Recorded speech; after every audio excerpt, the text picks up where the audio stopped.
Maritim adalah segala sesuatu yang berkaitan dengan laut dan pesisir. Maritim mencakup berbagai aspek seperti transportasi, perdagangan, pertahanan, dan lingkungan laut. Konsep ini mengacu pada negara yang memiliki wilayah yang luas di sekitar laut dan memiliki kepentingan strategis dalam hal maritim. Indonesia merupakan contoh negara maritim karena merupakan negara kepulauan terbesar di dunia dengan potensi maritim yang besar. Poros maritim dunia adalah konsep yang menggambarkan pentingnya laut dan pesisir sebagai pusat kegiatan ekonomi dan politik dunia. Indonesia memiliki posisi strategis sebagai poros maritim dunia karena terletak di antara dua benua dan samudera. Konsep poros maritim dunia bertujuan menjadikan Indonesia sebagai negara maritim yang besar, kuat, dan makmur melalui pengembalian identitas Indonesia sebagai bangsa maritim. Pengamanan kepentingan dan keamanan maritim, serta memberdayakan potensi maritim untuk mewujudkan pemerataan ekonomi Indonesia. Pada masa lalu, maritim digunakan untuk perdagangan, penjelajahan, dan penaklukan. Saat ini maritim menjadi kunci penting dalam perdagangan global dan keamanan dunia. Sejarah maritim dapat menjadi wahana untuk membangkitkan kesadaran mengenai proses-proses historis yang telah mengantarkan terbentuknya apa yang kemudian disebut sebagai negara Indonesia.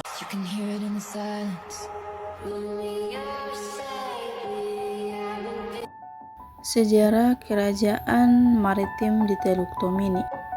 Teluk Tomini terletak di antara daratan Sulawesi dan Kepulauan Maluku. Letaknya yang strategis, akses ke jalur pelayaran internasional, pelabuhan-pelabuhan penting, dan perlindungan alami yang dimilikinya menjadikannya sebagai salah satu jalur perdagangan yang terpenting antara wilayah Asia Tenggara. Kita akan mengenal tentang kerajaan di sekitar Teluk Tomini. Yang pertama itu Kerajaan Gorontalo. Melalui jalur pelayaran dan perdagangan maritim, kerajaan-kerajaan di Gorontalo dapat menjalin hubungan politik dengan kerajaan-kerajaan lain. Hal ini memperkuat posisi politik dan kekuasaan kerajaan tersebut. Kegiatan maritim juga mempengaruhi pertahanan dan keamanan dalam menghadapi ancaman dari luar. Kerajaan tersebut membangun armada maritim dan memperkuat pertahanan di wilayah pesisir. Agama Islam memainkan peran penting dalam perkembangan Kesultanan Suawa. Nama Suawa berasal dari kata Towawa yang berarti persatuan dan kerukunan. Kerajaan Limboto didirikan pada tahun 1330 lebih awal dibandingkan dengan Kesultanan Gorontalo. Wilayah kekuasaan Kerajaan Limboto meliputi sebagian wilayah Kota Gorontalo dan sebagian kecil wilayah Kabupaten Gorontalo. Saat ini, Kerajaan Limboto memiliki pengaruh yang signifikan dalam perdagangan di Teluk Tomini. Kerajaan Bulango. Kerajaan Bulango didirikan pada abad ke-16 oleh seorang raja yang bernama Ibrahim Duawulu. Asal mula terbentuknya Kerajaan Bulango berkaitan dengan perpindahan penduduk dari wilayah Bone ke wilayah Bulango.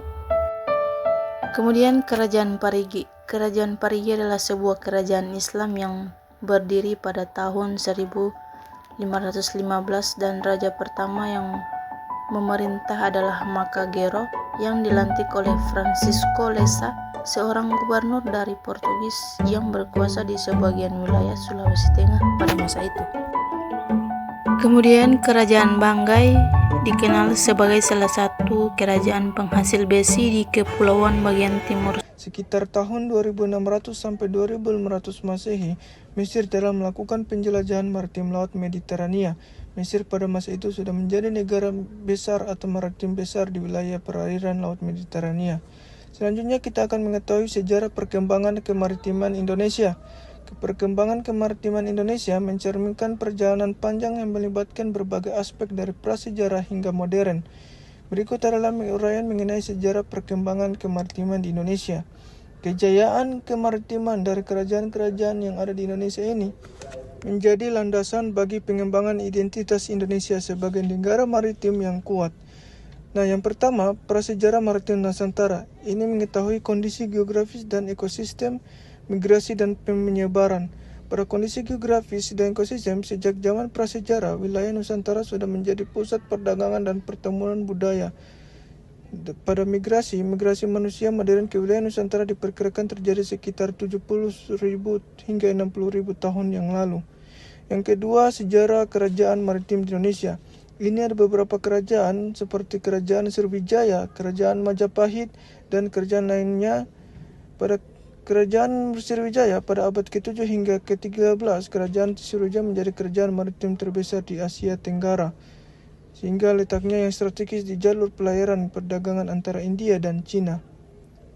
Yang ketiga, kita akan mengetahui pengaruh sejarah maritim terhadap Indonesia modern, yaitu pada pengembangan potensi maritim.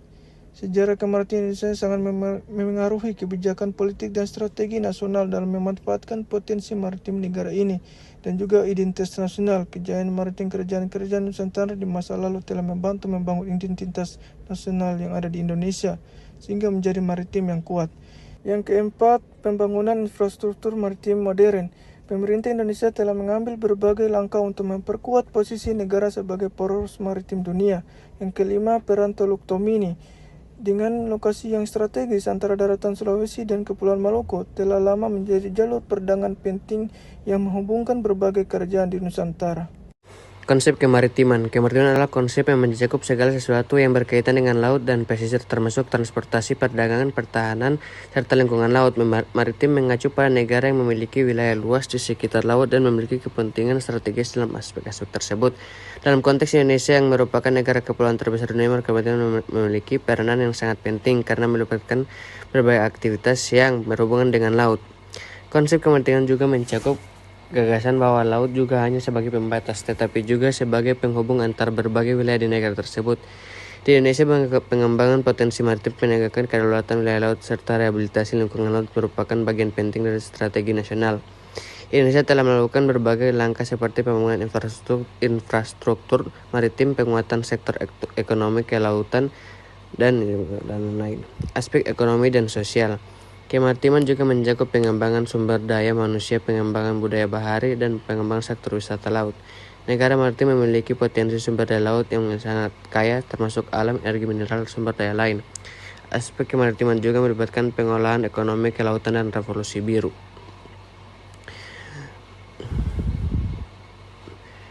Aspek politik dan hukum sangat terkait dengan tata kelola kelembaban dan keamanan laut negara. Kemaritiman harus mempertahankan kedaulatan wilayah laut dan mengelola sumber daya laut secara ekonomis.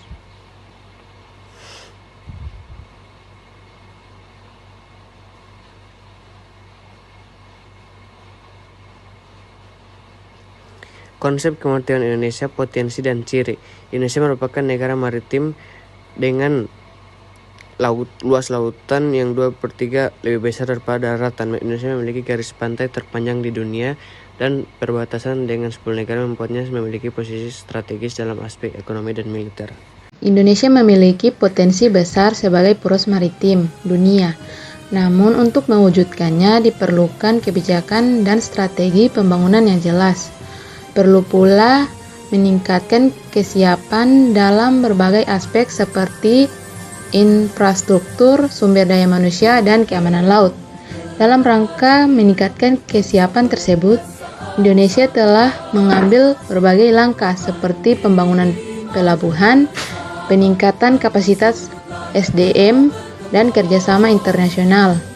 Konsep ini mengacu penguatan sektor ekonomi kelautan, pengembangan konektivitas maritim, rehabilitas lingkungan dan konservasi biodiversitas, serta peningkatan kualitas dan kuantitas sumber daya manusia kelautan agar mampu menghasilkan daya saing dan pertumbuhan ekonomi tinggi dan inklusif secara berkeberlanjutan, serta berkontribusi secara signifikan bagi terwujudnya Indonesia sebagai poros maritim dunia.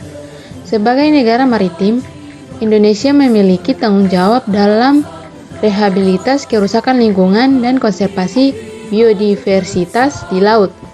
Upaya ini penting untuk menjaga keberlanjutan ekosistem laut dan keanekaragaman hayati yang kaya di perairan Indonesia.